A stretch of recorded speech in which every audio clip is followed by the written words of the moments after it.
पाठ 6 उपसर्ग प्रेफिक्स। क्या कभी आपने सोचा है कि शब्द कैसे बनते हैं? यूं तो हर भाषा में शब्दों की संख्या असीमित होती है, फिर भी नई नई संकल्पनाओं, विचारों के लिए भाषा में नए नए शब्द बनते रहते हैं। भारत सरकार की एक संस्था है, तकनीकी शब्दावली आयोग। इस संस्था का काम ही है अलग अलग विषयों के नए नए शब्दों की रचना करना। भाषा में एक शब्द से दूसरा शब्द बनाए जाने की यह प्रक्रिया ही शब्द रचना या शब्द निर्माण की प्रक्रिया कहलाती है। उदाहरण के लिए, सुंदर शब्द के प्रारंभ में अ जोड़कर हम असुंदर शब्द और अंत में ता जोड़कर सुंदरता शब्द बना सकते हैं। नए शब्द बनाने के लिए जो इकाइयां शब्द के शुरू में जोड़ी जाती हैं, उन्हें उपसर्ग कहते हैं तथा अंत में जुड़ने वाली इकाइयों को प्रत्यय। इसके अलावा कभी कभी दो स्वतंत्र शब्दों को जोड़कर भी नए शब्द बनाए जाते हैं, जैसे स्नान तथा गृह दो स्वतंत्र शब्द हैं। इन दोनों शब्दों को मिलाकर या दोनों शब्दों का समास कर हम एक नया शब्द स्नान गृह बना सकते हैं। ध्यान रखिए, हर भाषा में शब्द रचना की प्रक्रिया 3 प्रकार से हो सकती है।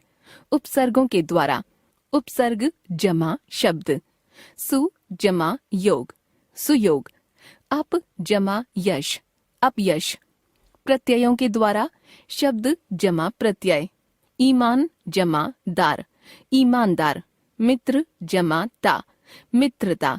समास द्वारा, शब्द जमा शब्द, राष्ट्र जमा पिता राष्ट्रपिता, घोड़ा जमा सवार घुड़सवार।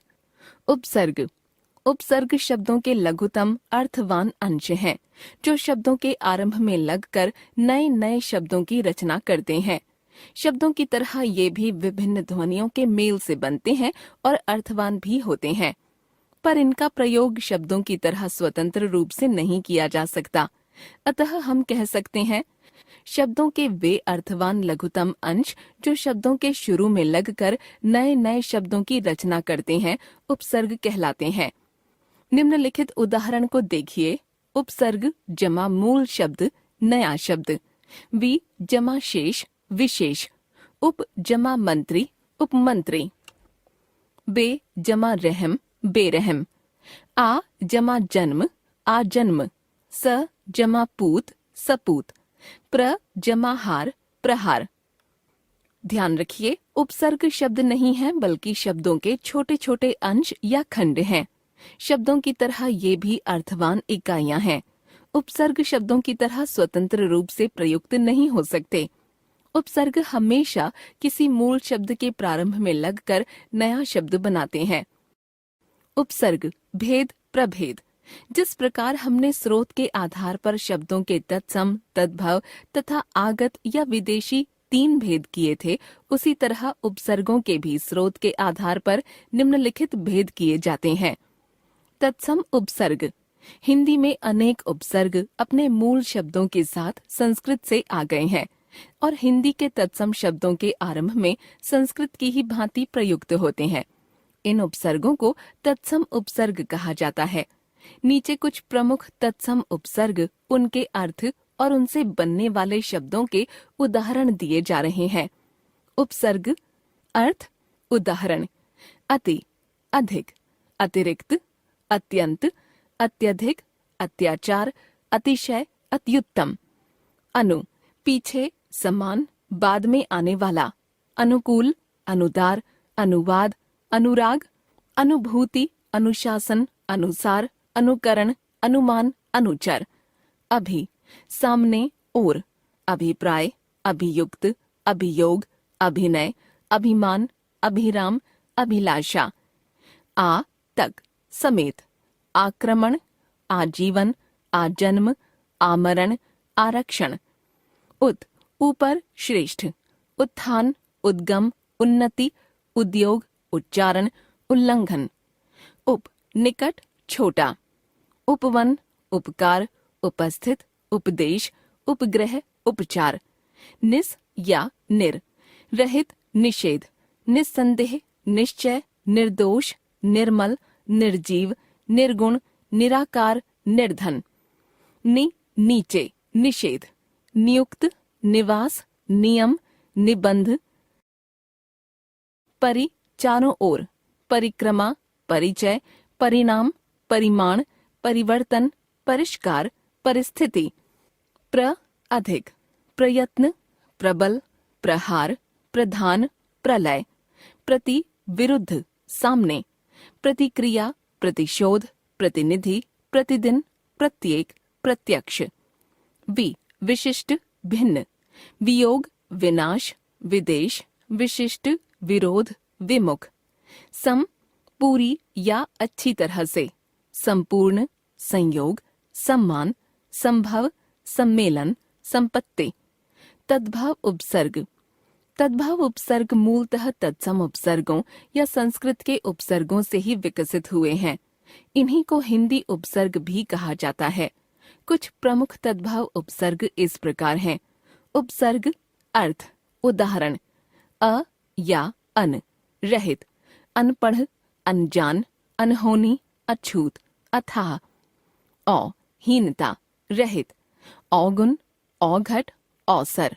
नि रहित, निहत्था, निकम्मा, निपूता, निगोड़ा। पर दूसरी पीढ़ी के अर्थ में परदादा, परनाना, परपोता। स अच्छा, सहित, सपूत, सगुन, सकुशल, सपरिवार। अध आधा, अधजला, अधमरा, अधपका। कु बुरा, कुचाल, कुढंगा, कुदिन। चौ चार, चौपाई, चौराहा, चौकन्ना। आगत या विदेशी उपसर्ग। जो उपसर्ग विदेशी भाषाओं से हिंदी में आए हैं उन्हें आगत या विदेशी उपसर्ग कहते हैं। कुछ प्रमुख आगत या विदेशी उपसर्ग इस प्रकार हैं। उपसर्ग अर्थ, उदाहरण ब के साथ, बगैर, बदौलत, बखूबी। बा साथ, से, बाअदब, बाकायदा, बावजूद, बाइज्जत। बे बिना, बेशर्म, बेलगाम, बेअदब, बेरहम, बेईमान, बेतुका, बेइज्जत। कम थोड़ा, कमजोर, कम अक्ल, कम उम्र, कम बख्त। दर में, दरअसल, दरमियान, दरकार। हर प्रत्येक, हर वक्त, हर तरफ, हर रोज। गैर भिन्न, गैर हाजिर, गैर कानूनी, गैर जिम्मेदार, गैर सरकारी। ना नहीं, नालायक, नापसंद, नासमझ, नाराज, नाबालिग। ला नहीं, अभाव। लाइलाज, लापरवाह, लावारिस, लापता। चीफ प्रधान, मुख्य। Chief minister, chief commissioner. सब अधीन, नीचे। सब जज, सब कमिश्नर। उपसर्गों की तरह प्रयुक्त होने वाले संस्कृत के कुछ शब्दांश। संस्कृत में कुछ शब्दांश समास रचना में प्रयुक्त होते थे, पर हिंदी में आकर ये उपसर्गों की तरह ही प्रयुक्त होने लगे हैं। अतः अधिकांश पुस्तकों में इन्हें भी तत्सम उपसर्गों की सूची में दिखाया जाने लगा है। पर ध्यान रखिए, मूलतः ये उपसर्ग नहीं थे। उपसर्ग अर्थ, उदाहरण अ निषेध, अभाव, अज्ञान, अधर्म, अनाथ, अहिंसा, असुंदर।